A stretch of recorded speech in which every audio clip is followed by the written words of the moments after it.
Tenho tentado nos últimos anos, dentro das minhas limitações, entender qual é o propósito de Deus para o homem diante desse vasto universo que Ele criou. Tenho me esmerado em encontrar nas Escrituras Sagradas e em toda a cultura que a cerca respostas além do senso comum para esses questionamentos que me inquietam desde a minha adolescência.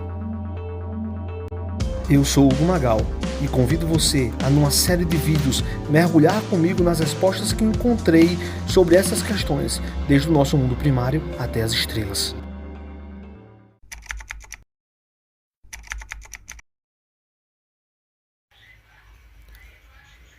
Qual é o papel do ser humano em relação à natureza do ponto de vista bíblico?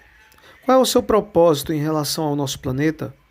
No livro do Gênesis está escrito: Então disse Deus, façamos o homem, à nossa imagem, conforme a nossa semelhança. Domine ele sobre os peixes do mar, sobre as aves do céu, sobre os animais grandes de toda a terra, e sobre todos os pequenos animais que se movem rente ao chão. Criou Deus o homem à sua imagem. A imagem de Deus o criou. Homem e mulher os criou. Deus os abençoou e lhes disse: Sejam férteis e multipliquem-se, encham e subjuguem a terra. Dominem sobre os peixes do mar, sobre as aves do céu e sobre todos os animais que se movem pela terra. Gênesis, capítulo 1, versículos 26 ao 28. De forma sintética, o que esse texto afirma é que o homem foi criado para dominar a natureza.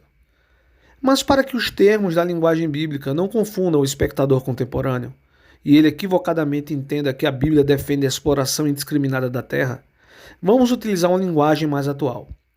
O homem foi criado para gerir a natureza. Assim que criados, homem e mulher foram inseridos, não sem motivo, em um jardim. Ora, o Senhor Deus tinha plantado um jardim no Éden, para os lados do leste, e ali colocou o homem que formara. Gênesis capítulo 2, versículo 8. Ao ouvirmos a palavra jardim, logo pensamos em plantas ornamentais e flores, mas a descrição desse jardim, além da que já imaginamos, é a de um lugar repleto de plantas alimentícias, um jardim de comida. O Senhor Deus fez nascer então do solo todo tipo de árvores agradáveis aos olhos e boas para alimento. Gênesis capítulo 2, versículo 9, parte A. E naquele lugar foi dito ao ser humano como ele cumpriria seu propósito de dominar a natureza, cuidando e cultivando. O Senhor Deus colocou o homem no jardim do Éden para cuidar dele e cultivá-lo. Gênesis capítulo 2, versículo 15. Da perspectiva bíblica, o homem é um potencializador da natureza. Diferente da noção pura de preservação da natureza, ou seja, a manutenção da natureza intocada, e que também deve existir, na Escritura nos é apresentada a noção de conservação da natureza, com o homem plenamente integrado e usufruindo de forma sustentável do que a natureza tem para oferecer e levando ao máximo de sua produtividade. Para fins didáticos, trarei um termo atual e que de maneira muito apropriada descreve o jardim de comida que a Bíblia conta: agrofloresta. Agrofloresta é uma forma de uso da terra que mimetiza os processos normais da natureza, se inspirando na dinâmica dos ecossistemas virgens, integrando alta diversidade de espécies, desde arbóreas lenhosas, como frutíferas ou madeireiras, com cultivos agrícolas e mesmo animais, visando um manejo sustentável. Um dos idealizadores e difusores dessa vertente agrícola, o suíço Ernst Goethe, que vive no Brasil desde a década de 80, adicionou o termo sintrópico ao conceito, o aproximando ainda mais do que a Bíblia descreve sobre o Éden, mesmo que não intencionalmente.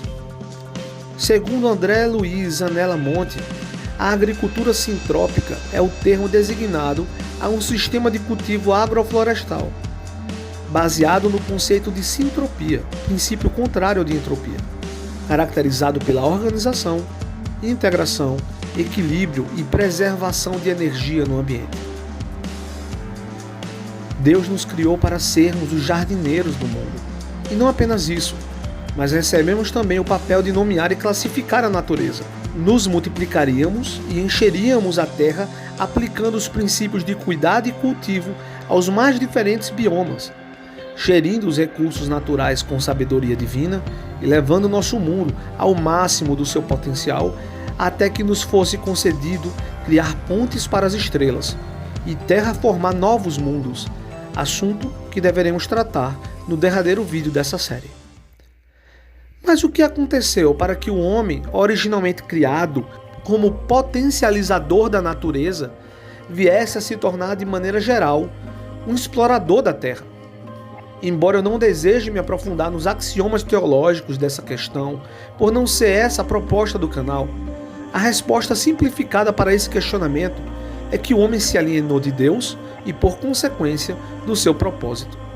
A Terra entregue à entropia não contaria mais com um agente sintrópico criado por Deus para cuidar e cultivar. Maldita é a terra por sua causa. Com sofrimento você se alimentará dela todos os dias da sua vida. Gênesis capítulo 3, versículo 17. Ela lhe dará espinhos e ervas daninhas, e você terá que alimentar-se das plantas do campo. Com o suor do seu rosto você comerá o seu pão, até que volte à terra, visto que dela foi tirado, porque você é pó, e ao pó voltará. Gênesis capítulo 3, versículo 18 e 19. Após a grande alienação, o homem passou a ter com a terra uma relação de conflito e exploração. O que antes era uma ocupação do homem, agora passou a ser um labor, palavra que significa tormento. O homem criado para o domínio é agora sujeito ao trabalho, termo cuja origem se refere ao tripálio, um instrumento de tortura. A terra, por sua vez, retalia, como está escrito, e se vocês contaminarem a terra, ela os vomitará. Levítico 18, versículo 28, parte A.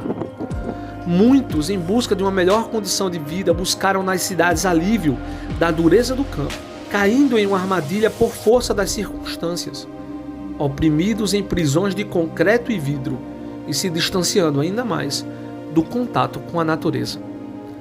Amontoados nos coletivos suburbanos, aprisionados em rotinas extenuantes, ansiando pelo fim de semana, como quem anseia pelo paraíso. E a natureza, sujeita à mesma degradação por causa do ser humano, espera que ele cumpra o propósito para o qual foi criado. Mas como um ser humano preso em projetos egoístas irá redimir o mundo? Como o homem que se distanciou de Deus poderá entender o seu chamado? Como o homem alquebrado pelo trabalho terá disposição para olhar para as estrelas, seu objetivo derradeiro?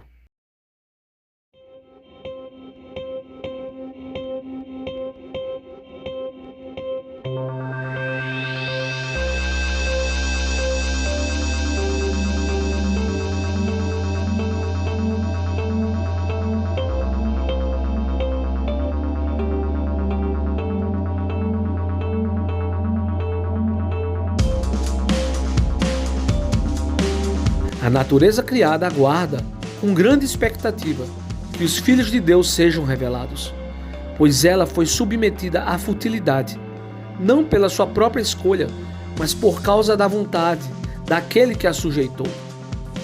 Na esperança de que a própria natureza criada será libertada da escravidão da decadência em que se encontra, para a gloriosa liberdade dos filhos de Deus.